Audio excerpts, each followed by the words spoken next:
Hello students, in this lecture we will continue to read the essay Walden, chapter 2, Where I Lived and What I Lived For. So here in Walden, Thoreau says that the real attractions of the Hollowell farm to me were its complete retirement. So he's talking here about that why he was attracted to the Hollowell farm, which actually he couldn't buy because the owner's wife changed her mind. She changed her decision, and she thought of keeping the piece of land with herself.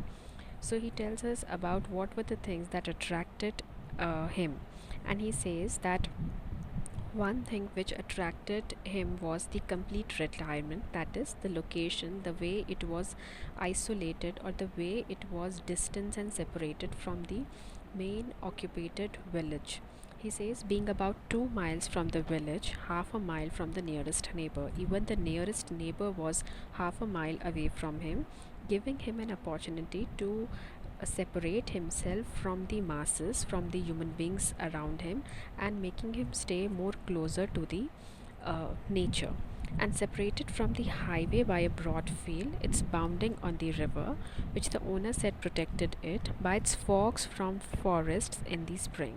So there was, of course, a river also nearby, which actually separated this highway from this Walden Pond area, and which one of the owners believed that it was probably the reason that there was less of fog and frost in the spring season. Though that was nothing to me, the grey color and ruinous state. So the place, the Hollowell farm, was in a ruining state. It was dilapidated. The fences were dilapidated, and the earlier occupant of that place must have left it in such a situation, such a condition, that there were a lot of lichens that were growing on the apple trees. The farm had a lot of apple trees, and the lichen is actually a kind of a algae or a fungus that grows on the trees. So that was growing on the apple trees, and some of the trees were also eaten by the rabbits, and just giving the hint to Thoreau that what kind of neighbor must have been occupying this Hollowell farm before he actually thought of visiting this place. He says, but above all, the recollection I had of it from my earliest voyages up the river, when the house was concealed behind a dense grove of red maples. Maple is again a kind of a tree, through which I heard the house dog bark. So he says, I had a certain impression about this particular place, and one of the voyages which I took to the river, I had a certain impression of this place in my mind. I was in haste to buy it before the proprietor, that is the owner, finished getting out some rocks, cutting down the hollow apple trees. So I liked the place so much that before the owner could prepare it for selling and just giving it a final touch so that it looks better, I decided to own the place. Decided to purchase the place, and also there were certain birches are again a kind of a tree. Birches are again some kind of trees that grow in America.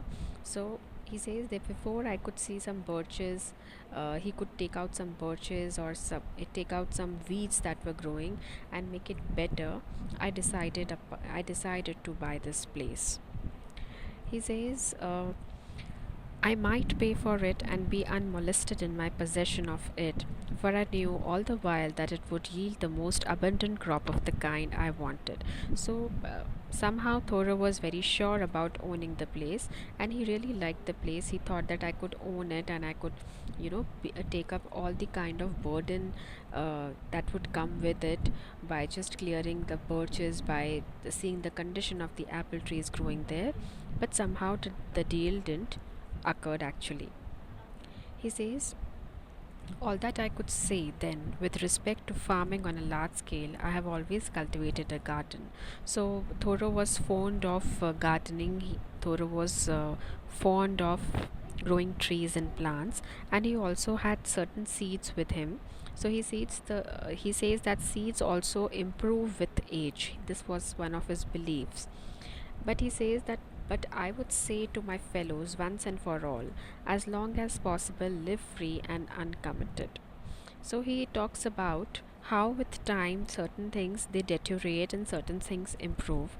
However, this is his own opinion that we must not be committed to one thing, and one must we must try to live our lives freely as possible. So he is talking about being committed or being limiting yourself to one thing. Then he talks about Cato. So, Cato was a Roman author who wrote a treatise on farm management, De Re Rustica. So, he says that whatever the opinion of Cato was about farming, my opinion is different. He says, I think I shall not buy greedity, but go round and round it as long as I live. So he has made up his mind that he will not buy something out of a sudden impulse, out of a greed that he might have felt for a piece of land, but he would go and visit the place more and more often and be buried in it first. First, he would like to attach himself, connect himself with the place, and if he likes to do that, if he feels comfortable, only then he will move ahead.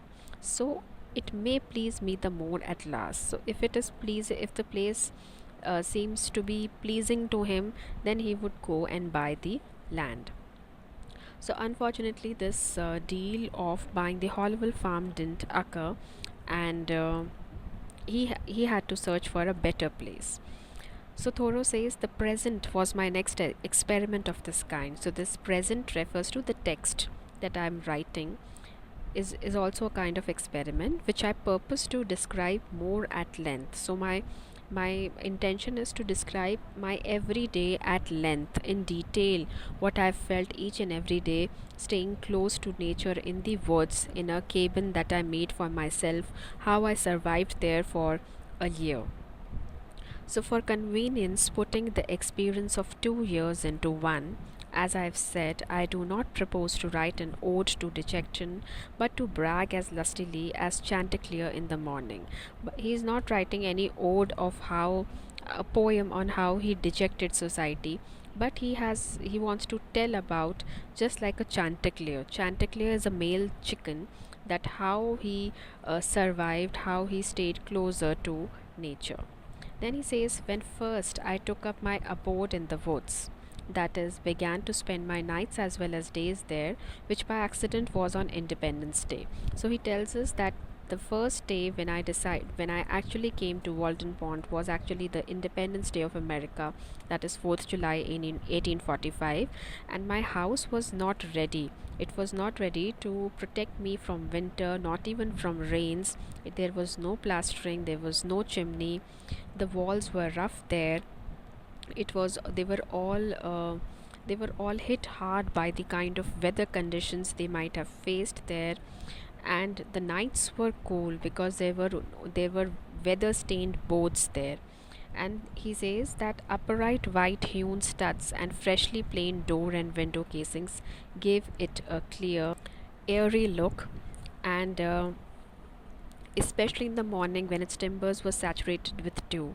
So such kind of wood that was used made this cabin little more airy, and the wood was, of course, the old wood, which made it slightly difficult for the time of winters, when because when he used to get up in the mornings he would find dew there. So that actually means that the wood was old and not fit for living for a certain time. So that I fancied that by noon some sweet gum would exude from them. So this is what he's telling us about the condition of wood that was used for the in the cabin. And he said that that this was an airy and unplastered cabin. So he says that this place also reminded me of some other place which I visited a year before, and this was this my cabin, the hut that I owned. It was quite airy. It was unplastered, and it might have been, it might have been fit for somebody who was a traveling god who would love to travel and stay there for some time, and for a goddess who might come there for with her garments trailing over, because the cabin was very windy. and the kind of wind that was moving around all the ridges of the mountains, uh, it would also come near the inside the hut, inside this cabin. And this wind also had a certain kind of music. He says the morning wind forever blows. So the whole morning he would feel that the wind is blowing in the inside the cabin, and the he would feel that the Olympus is but the outside of the earth everywhere. He felt that the abode of God, Olympus is the abode of God. He says this abode of God, Olympus, is but the outside of the earth everywhere. Outside of the earth, you will find everywhere that there is God. But he says that here itself, in the outside this cabin, outside the surroundings, the landscape, he would find that probably this is a place which is where God would stay. He says the only house I had been the owner of before it, I except a boat, was a tent which I used occasionally when making excursions in the summer. And this is still roped up in my garret. So, garret is a room or an unfinished part of the house, something kind of a storeroom, you would say. And but the boat, after passing from hand to hand, has gone down the stream of time. So he says he just owned a tent which is still wrapped up inside, which is still wrapped up in one of the storerooms of his house, and the boat which he owned is actually gone very bad with time. It has certain marks of time on it, and with this more substantial shelter about me, I had made some progress towards settling in the world. So this is how he just owned a boat, he just owned a tent before this, and now he has got this cabin in. He has just got this cabin in the woods near the Walden pond. And now Thoreau says, with this more substantial shelter about me, this is a shelter which is a little concrete than the shelters he owned before. So he says that this frame, so slightly clad, was a sort of crystallization around me and reacted on the builder. It was suggested somewhat as a picture in outlines. So he says some kind of cabins the people might have seen there before also, and I did not need to go outdoors to take the air. So this place was so much in connection with with the outside atmosphere and so much airy that he didn't feel the need to go outside to have fresh air, because the cabin was really windy and airy also, for the atmosphere within had lost none of its freshness.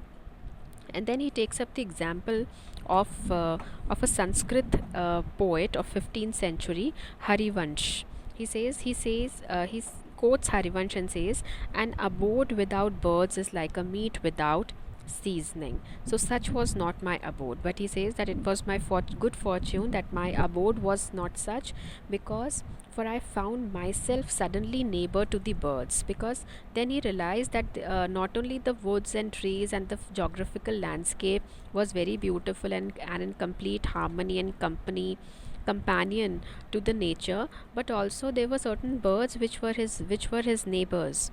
So not by having imprisoned one, but having caged myself near them. So generally we cage birds to come closer to them, to have a look at them, but here he feels that I have caged myself to be closer to these birds.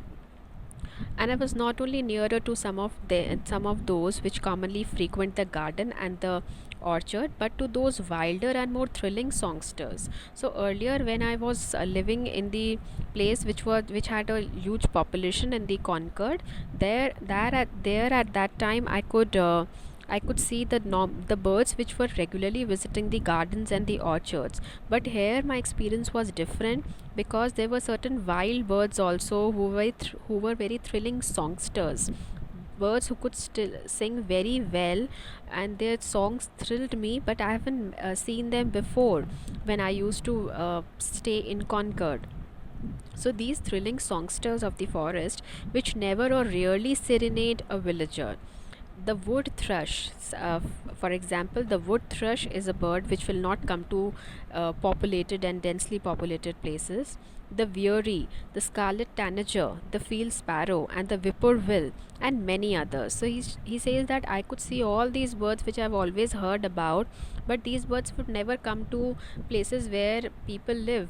where there is lot of population, but these birds are always limited to the woods where there is lot of nature. And here, by staying here in this cabin for a year and so, I could meet all these birds. I could observe all these beautiful creatures. So I will we will continue the remaining essay in the coming up lectures. Thank you so much.